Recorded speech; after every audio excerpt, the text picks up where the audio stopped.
Bom, Marcelo, no seu livro você também faz críticas sérias e pesadas em relação à produção científica e acadêmica que foi feita em relação a pesquisas no campo do universo da ayahuasca no Brasil. Você poderia explicar para a gente em que consiste essas críticas, em que elas se fundamentam? Sim. Voltando à primeira questão abordada no primeiro vídeo.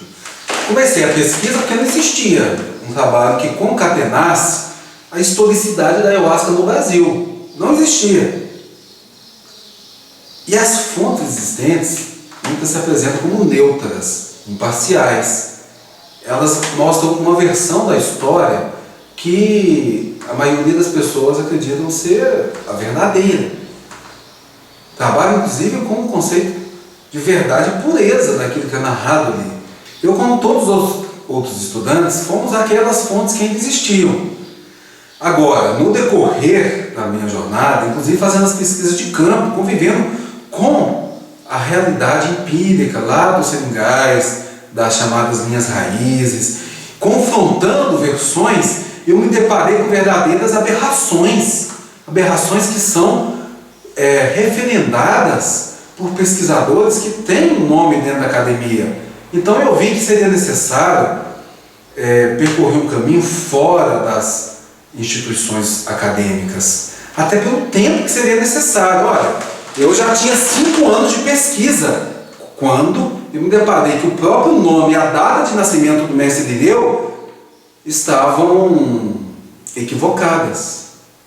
Então eu tive que recomeçar a pesquisa, duvidando de tudo. Aí eu comecei a questionar cada detalhe. Aí eu percebi que as maiores referências acadêmicas, elas tinham uma vinculação direta com alguns dos segmentos religiosos das organizações.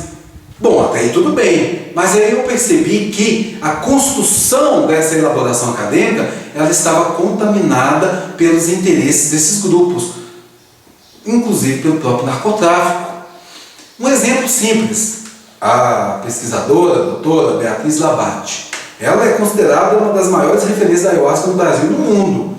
Em todo o seu trabalho existe uma construção tendenciosa, sim, sobre o seu ponto de vista a respeito das suas escolhas pessoais. Ela mesma declara publicamente que ela é filiada ao movimento antiproibicionista de drogas, a favor da liberação das drogas no Brasil. Bom, até aí tudo bem, é um direito dela, ninguém questiona isso. Mas então ela associa o uso recreativo de qualquer substância psicoativa com a própria ayahuasca.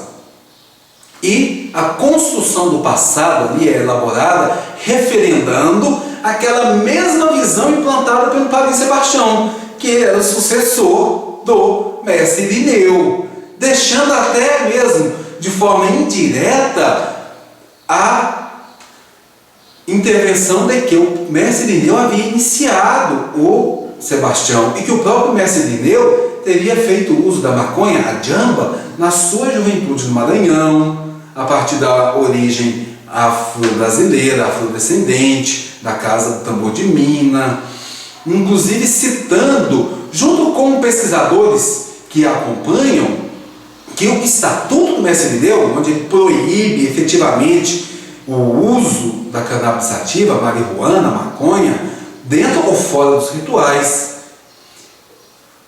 apresenta que o estatuto foi feito após a morte do mestre Irineu. Aí é uma manipulação tão grosseira que fere qualquer princípio ético de pesquisa acadêmica. Aí eu pensei, bom, minha situação agora complicou. Como que eu vou contar a história da ayahuasca sem trabalhar com a principal referência acadêmica nacional? Então eu tive que partir por outras fontes. O interessante, como a pesquisa foi longa, que no decorrer do processo, outras pesquisas foram sendo formadas, um respaldo acadêmico, pesquisas de mestrado, doutorado. Essas dissertações e teses vieram chegando na minha mão, que formei uma rede de colaboradores acadêmicos ou não, e também pela disposição na rede mundial de computadores, uma revolução incrível na área da comunicação e conhecimento que nós vivemos hoje. Então, novos trabalhos foram apontando leituras, interpretações, citando fontes que justamente confrontavam com essas versões apresentadas pela Beatriz Labate e sua equipe. Outro pesquisador também que me chamou muita atenção é o Dr. Eduardo McRae. Ele sim conviveu com Sebastião de Mota Mello, cita isso no seu livro Guiado pela Lua, que é inclusive dedicado ao padrinho Sebastião. Lá ele cita a existência do uso da maconha, a presença dos hippies no processo que o próprio Sebastião teve contato com a maconha.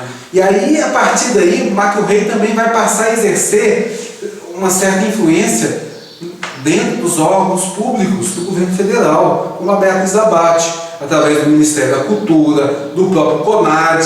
E aí sim, a manipulação começa a ocorrer de forma mais séria. Por quê? Chega um momento que o presidente Lula, de forma digna, olhou para a tradição de comunhão da ayahuasca com respeito. Pela primeira vez na história do Brasil, o Estado brasileiro se dignou a oficialmente elaborar uma resolução que viesse a regulamentar o uso da ayahuasca no Brasil. Isso ocorreu dia 4 de novembro de 2004, a primeira resolução. Antes disso, havia portarias do governo federal, principalmente desde 1986, quando a ayahuasca foi proibida no Brasil.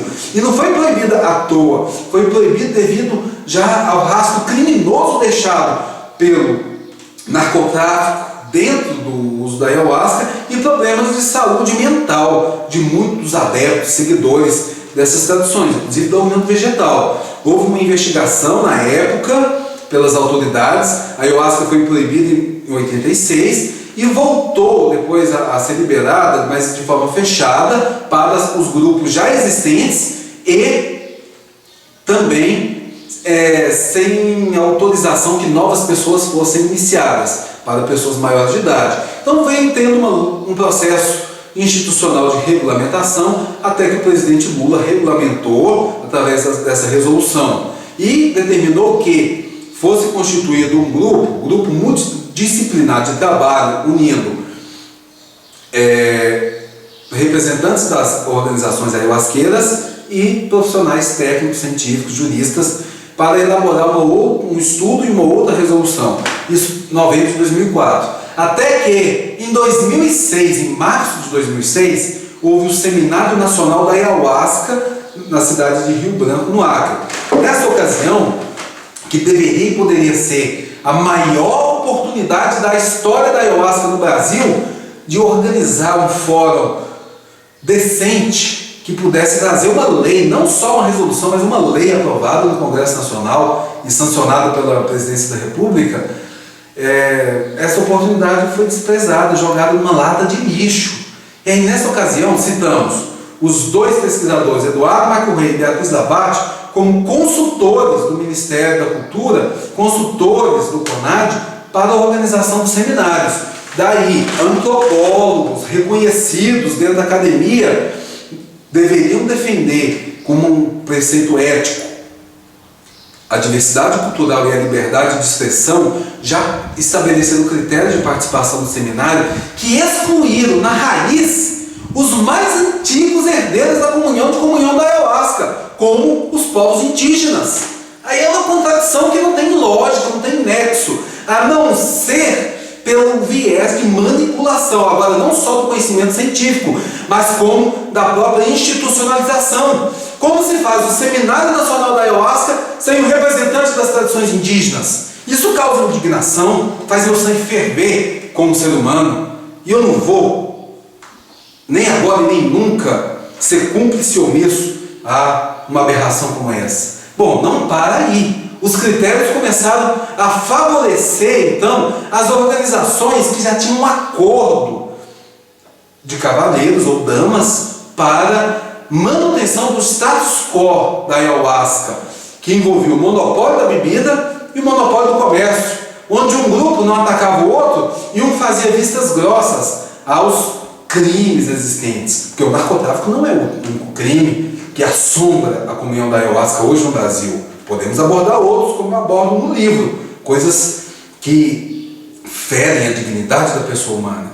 Mas nesse sentido, então, houve uma seleção, um critério de seleção para favorecer os reflúrios e seus apadrinhados, ou aqueles que estivessem presentes no seminário que fossem cúmplices e omissos, para ter uma participação naquilo que foi o GMT, o Grupo Multidisciplinar de Trabalho, que teve 6 reuniões ordinárias ao longo do ano 2006 até o final do ano, onde elaborou um parecer buscando normatizar o uso da ayahuasca no Brasil, aquilo que é definido como deontologia da ayahuasca, ou aquilo que deve ser feito pelas comunidades para manter um padrão de uso ritual. Destaca-se que, até esse momento, a maioria das entidades ayahuasqueiras no Brasil estavam dispersas, sem organização alguma. E o próprio céu Nossa Senhora da Conceição já havia começado a incomodar todas essas organizações devido aos seus critérios de